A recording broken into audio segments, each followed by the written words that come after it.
All right, welcome to the Wrestling Still Cool podcast. I'm KM. That's Mark. How y'all doing? So this is going to be like a flashback Friday, a throwback episode, a retro review, if you will, of the 2000 No Mercy. And this is when it was WWF out of Albany, New York. One of the things that I kind of caught my attention is they actually said sold out at WWF New York. Oh yeah. Do you know? By the way, is it? Did they pronounce it? You said Albany. Is it Albany or is it Albany? Oh, I said Albany. I know it's not a big deal, but still. I don't know how it's pronounced. Maybe Albany. I don't know. Okay, anyway, go ahead. I don't know what the proper pronunciation is. I'm not from New York. Mine neither. I wouldn't put in. So, do you remember when the WWF New York closed? Because I don't recall. They never do anything with it, though. Yeah, somebody, old buddy of mine, I used to work with at a different job. He's told me I forgot what year it'll close down right now, but it was a few years after they started, I guess, want to call promoting it. And then I guess there's some issues with the restaurant. I don't know all the extent of that. And then eventually it got torn down and something else moved into that area. I think someone said it went from WWF New York to the World. When it was WWE The World. Yeah. And then few years later, what it was, I heard they got transformed to a actual nightclub, dance club kind of scenery. But that's all. I don't know all the extent to all that information now. But yeah. I think I was more than that. Yeah, it was just something that I picked up on because I haven't heard WWF New York in years. Yeah, I know, man. I never got to go there, but it was like, man, if I get to go there, it's New York City, wouldn't mind stopping by. Now, did you watch this live when it aired?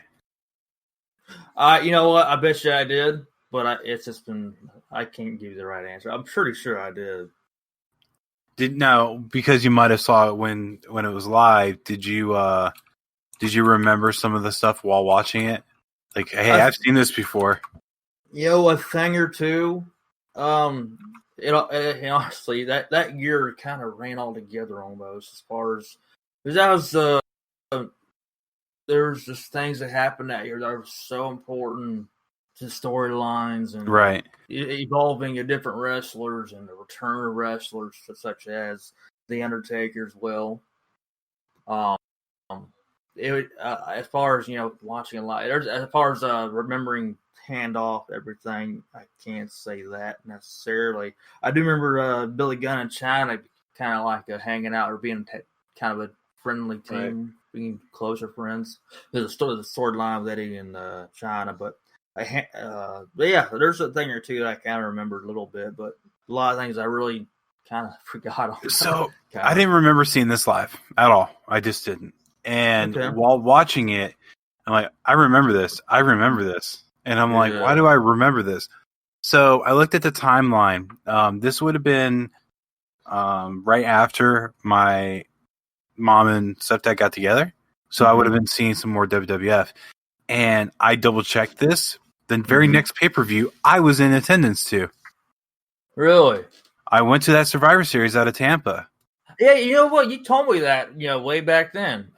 You and somebody else that, well, for y'all don't really know this, KM went to high school together, played football. That around that same time period. But went there. Yeah, now that you said that, I remember you saying that way back then. Yeah, and here's the sad part. The main thing I only remember from that Survivor Series is Stone Cold dumping Triple H off of the forklift in a car. Yeah, that's what the main thing people remember about that year, about that, especially that pay-per-view. I remember that, and I remember the pyro for Jericho and for Kane. It's a lot louder than you would expect from the TV show. Really? And, yeah. And Kane and Jericho faced each other, and I just remember like jumping every time that the pyro went off. I think the last pyro I had been around, at least for wrestling event, was WrestleMania 24. That was, and they had a problem with that. There was actually an incident with that with the number of fans out there for that one. But anyways, that's there. But yeah, I can imagine with how loud it was inside the dome there. Yeah, that was I think it was called the Ice Palace back then, but it's basically what the Emily Arena is called now, where the Lightning play out of. I still call it the Ice Palace. I still call it the Ice Palace. I went there in 2018 for SmackDown Live, and I still called it the Ice Palace. Yeah. Which, one of the things that didn't air from that SmackDown Live is that Titus had a dark match, and he got an ovation because he's a hometown hero. Yeah. Remember last time I was down there, I was we were talking about that dome. I was like, what's it called now? Has everything changed? But yeah, that's cool. I did the same thing for Tropicana Field. It's been Tropicana Field for years, and I still call it the Thunderdome. Yeah, I do. Okay, yeah, I understand that. Either way, so this pay-per-view opens up, and you got the Dudley Boys in the tag team table I almost call it invitational, which it looks like it's set up kind of like a gauntlet match, but it's all tables matches, and you have Too Cool, which was Scotty 2 Hotty and Grandmaster 6A. Those that don't remember, Grandmaster was Jerry the King Lawler's son, and he passed away within the last couple years in a jail cell, actually. Versus Lowdown, which was D-Lo and Chaz, and I don't remember which headbanger member Chaz was, but I remember he was after he left the Headbangers, he became Beaver Cleavage, that whole rip on Leave It to Beaver. Yeah, I believe he was Mosh. Mosh, I couldn't remember if it was Mosh or was it Thrasher or Slasher?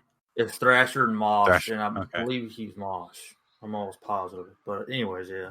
Yeah, he was the wider big guy. Like the other one was more thin. Yeah. So this was this was a okay confrontation between both of them. But basically, Lowdown got eliminated by the counters from the Superplex and the Lowdown, which they basically eliminated D'Lo and Chaz at the same time.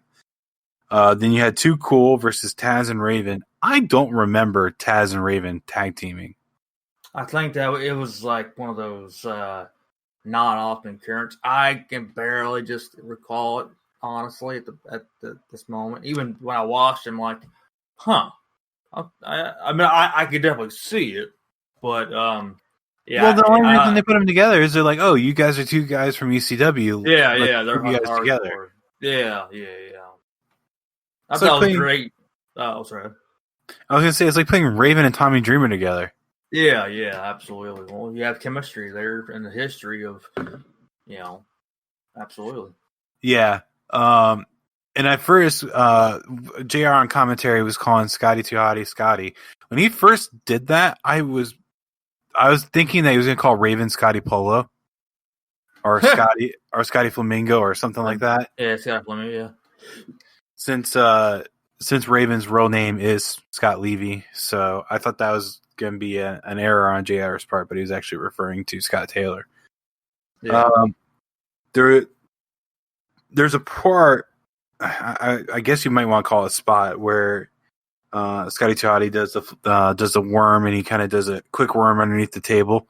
Yeah, that's pretty cool. Yeah, there was not too many bad spots between these two, but ultimately it ends by a double suplex to Scotty, and now they're eliminated.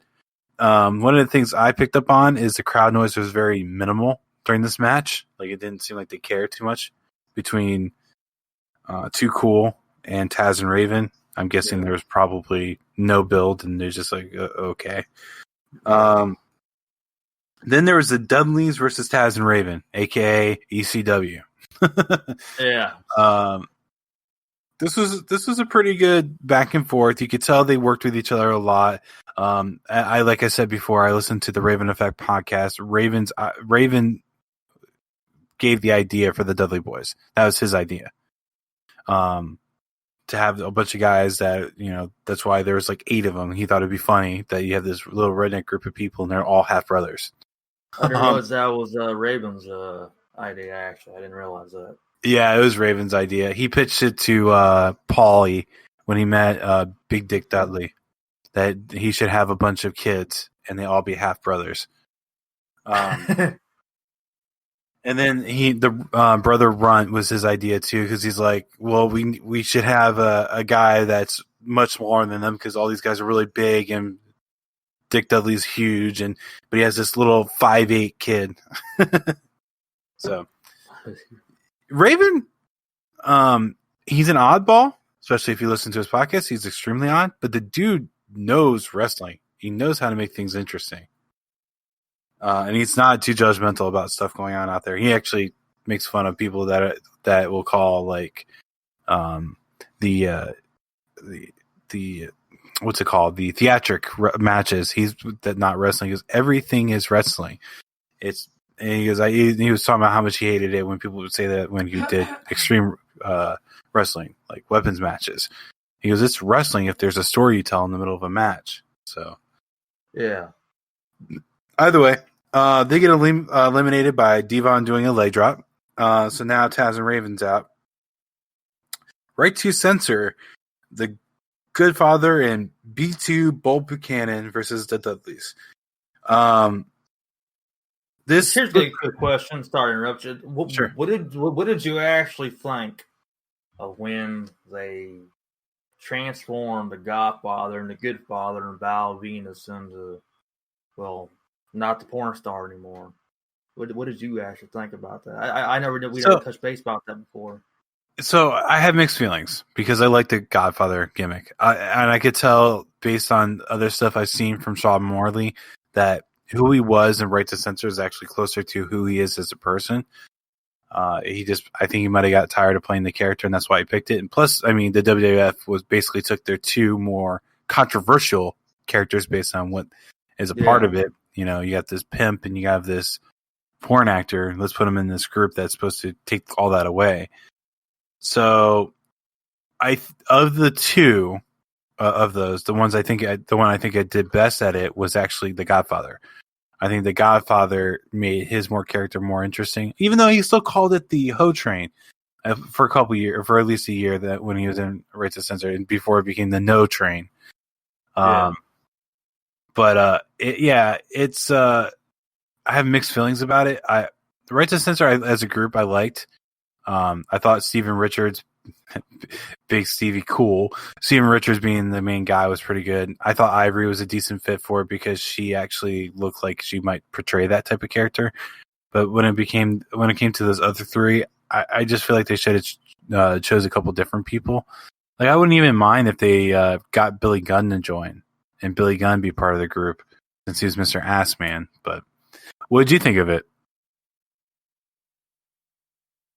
Honestly, well, at that time frame, quite honestly, there's like a quick little minute that right before they changed characters. I think I didn't pay much attention to it, or I think it was more or less I kind of didn't even watch for like a quick minute. I think it's more or less I wasn't paying a whole lot of attention to it.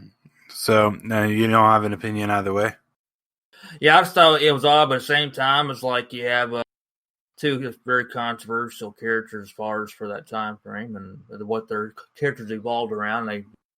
You have a group of action out there that's representing not to against that kind of stuff. So I thought it was a good way to evolve the character. Honestly, so I was, it was something different, but I was like, okay, let's see how it evolves through things. But I thought it was okay. Do you remember what Val Venus's finisher was called when he was the porn star? The money shot. You know what that is, right? Yes, I do. So, unrelated to this, there's a YouTube show that I watch, and one of the guys had to get a bunch of headshots done because he was trying to expand out to being an actor.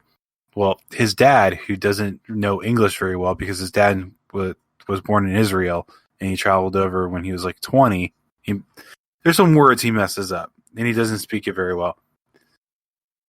His dad saw the pictures, and he goes, "Oh, are these for you to have a money shot?" And he goes, "No, father, that's not what that means."